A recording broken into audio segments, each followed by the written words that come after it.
ces images sont abominables. Parler du viol d'un bébé, ça paraît, c'est inconcevable. D'un seul coup, on le voit. C'est-à-dire qu'on est obligé de se dire ça existe. Il y a des gens qui violent des bébés. Si on n'a pas vu ça, on ne peut pas l'imaginer. Une petite fille qui avait une lèvre explosée, on voyait, elle avait le visage qui avait été massacré, ça se voyait.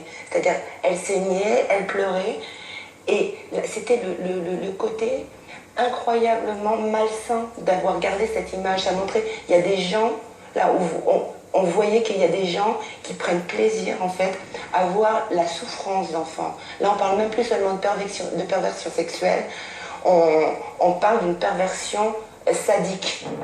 L'Humanité, plus Le Figaro, c'est inhabituel, et ça commence à faire beaucoup. Alors le 12 avril 2000, quelques jours après la publication du Figaro, la ministre de la Justice, Elisabeth Guigou, intervient en direct dans le journal télévisé de France 3. La police et la justice ne peuvent rien faire parce que ce sont des photos de visage. Ce qu'il faut, c'est faire un travail très minutieux pour confronter ces photos aux images pornographiques qui sont dans le CD-ROM que nous ne disposons pas. La justice a demandé, y compris aux journalistes qui ont des informations, qui peuvent posséder ce CD-ROM, qui peuvent posséder d'autres fichiers de photos, de les communiquer à la justice. Elle lançait un appel aux journalistes qui auraient des documents à les remettre à la justice parce qu'il y avait une volonté d'enquêter. Elisabeth Guigou admet donc que son ministère dispose du fichier photographique. D'ailleurs, Interpol en a une copie. Mais sans le CD-ROM, ajoute-t-elle, nous ne pouvons rien faire. Alors pourquoi la chancellerie ne le réclame-t-elle pas à la justice hollandaise?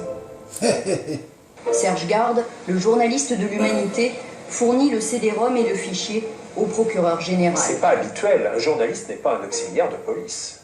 Seulement, je suis journaliste, je suis citoyen, je suis aussi père de famille, et je sais que les documents du CD-ROM peuvent permettre de sauver des enfants. Dès le départ, je sais que l'affaire va être enterrée. Parce que précédemment, cette magistrate s'est illustrée en distribuant des non-lieux dans ce genre d'affaires. C'est une spécialiste dans le genre, oui. Est-ce qu'on pourrait dire qu'elle a été placée là pour faire ça? Tu sais, Karl, dans tous les milieux, il y a des gens dogmatiques. Et quand quelqu'un est persuadé que ces affaires-là, c'est du fantasme, qu'est-ce que tu veux faire?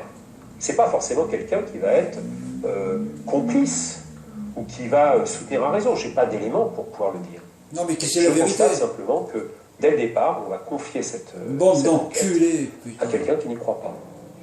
Et pour celles et ceux qui en douteraient encore, il suffit d'écouter la réaction du substitut des mineurs à Paris, Yvon Talec, lorsqu'il exprime son point de vue devant les caméras de France 2 le 16 mai 2000 à propos du CD-ROM de Zandvoort. Là, c'est la cerise sur le gâteau. Les mineurs ont été photographiés la plupart du temps avec non seulement leur accord, mais l'accord de leurs parents. Et certaines des photos sont en plus des matériaux très anciens, puisque nous savons déjà que certaines photos remontent aux années 70 ou 80.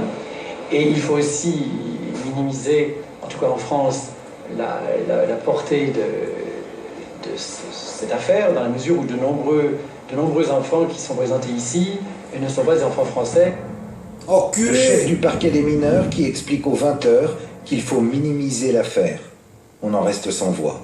C'est le dentiste, de nombreuses associations, notamment Innocence en danger. Sa présidente, Oméra Sellier, invite donc le procureur Talec dans une réunion organisée à l'UNESCO. Je lui ai posé des questions sur ce qu'il avait déclaré publiquement à la télévision, à savoir les enfants étaient pour la plupart pas français, ce à quoi j'ai répondu « Et alors, français ou pas français, qu'est-ce qu'il en savait? Sur les photos, il n'y a pas la nationalité de l'enfant. » Et deuxièmement, il avait dit que pour beaucoup, les parents étaient consentants. Et ce à quoi j'avais dit « Et alors, ça veut dire que si les parents veulent prostituer leur enfant, en France, on est d'accord avec ça. » Et là-dessus, le procureur avait quitté la salle, sachant qu'auparavant, il avait exigé, lors de l'invitation que j'avais faite, qu'il n'y ait aucun journaliste lors de cette rencontre, ce que j'avais respecté. Le procureur de la République du parquet des mineurs est capable de dire que des parents Oh, ça ont suffit, droit ça suffit. de donner C'est tous à des la enculés, constitution putain. sexuelle